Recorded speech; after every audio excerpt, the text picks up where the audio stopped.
দর্শক, নিউ ইয়র্কের মেয়র নির্বাচনের ভোট গ্রহণের আরও খবর জানাতে নিউ ইয়র্ক থেকে আমাদের সাথে যুক্ত হচ্ছেন শিহাবুদ্দিন কিসলু।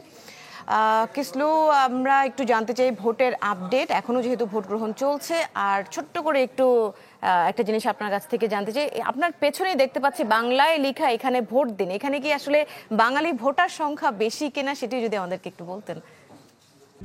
RICL TMX, যুগের পর যুগ স্থাপনা থাকে মজবুত।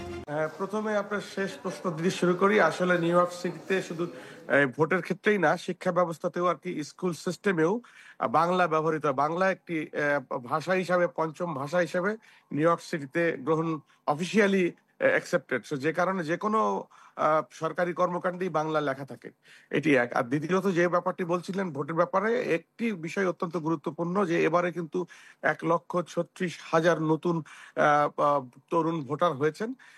তাদের একটি ট্রেন্ড রয়েছে এবার ভোটে। আর যে বিষয়টি মুখ্য সেটি হচ্ছে যে আপনার যে মানুষের যে প্রয়োজন, সেটি হচ্ছে বাসা ভাড়া বা আবাসন সংকট, সেটি একটা বিষয়। আর হচ্ছে শিক্ষা ব্যবস্থায় যে গিফটেড অ্যান্ড ট্যালেন্টেড প্রোগ্রাম, সেটি ব্যাপার। এই জায়গায় দুই জায়গায় কিন্তু দুটি সমর্থন দুই দিকে ভাগ হয়ে গেছে, কোমো এবং আমানদারির ক্ষেত্রে। কিন্তু যে বিষয়টি এবার গুরুত্বপূর্ণ সেটি হচ্ছে ট্রাম্প গত রাত্রে অফিসিয়ালি এন্ডোর্স করেছে অ্যান্ড্রু কোমোকে।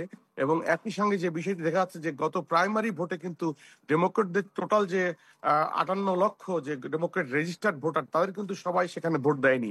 এছাড়া কিন্তু আমাদের প্রায় 80 লক্ষের উপরে যে ভোট রয়েছে, সেই ভোটে কিন্তু রিপাবলিকানদের একটি অংশ রয়েছে।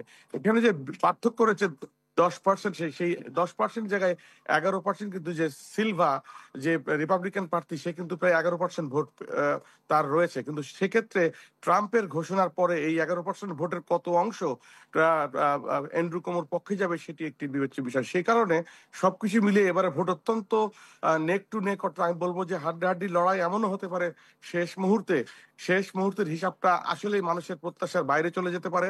সেটি হচ্ছে যে অ্যান্ড্রু কোমো কিন্তু এগিয়ে যেতে পারেন, তবে সেটি হলেও অত্যন্ত অত্যন্ত কম মার্জিন ভোটে হতে পারে। তবে আমরা সেই দিকে যাচ্ছি না। যে বিষয়টি হচ্ছে সাধারণ মানুষের কিন্তু মতামত রয়েছে কিন্তু মামদানির পক্ষে, এবং আমরা যদি দেখছি যে মামদানির পক্ষে কিন্তু আর্লি ভোটিং এও যারা ভোট দিয়েছেন তাদের সংখ্যাও কিন্তু অত্যন্ত বেশি অন্যান্য বারের তুলনায়, এবং সেটি কিন্তু মামদানির দিকেই ঝুঁকছে। এই হচ্ছে আমার এখানকার পরিস্থিতি। আর আমাদের এখানে সকাল থেকেই ভোট চলছে। যদিও আর্লি ভোট কিন্তু 14% হয়েছে গত কাল পর্যন্ত। আজকে শুধু ইন পার্সন ভোটিং হবে, এবং এখানে যদি এরকমই প্রত্যেকটি সেন্টারের অবস্থা, এখানে বাংলাদেশের মতো উৎসব মুখর হয় না। যদিও আমরা কিছু বাঙালি এলাকায় গেলে হয়তো সেটি দেখতে পারবো। তার কারণ এবার আমরা বাঙালিরা বিশেষভাবে সম্পৃক্ত হয়ে পড়েছেন মামদানির সঙ্গে। বিশেষত তার ভারতীয় বংশোদ্ভূত তার মা, যা মীরা নায়ার, যিনি জি জি জি জি জনাব কৃষ্ণ, ধন্যবাদ আপনাকে আমাদের সাথে যুক্ত হওয়ার জন্য। পরবর্তী আপডেটের জন্য আবারও ফিরবো আপনার কাছে।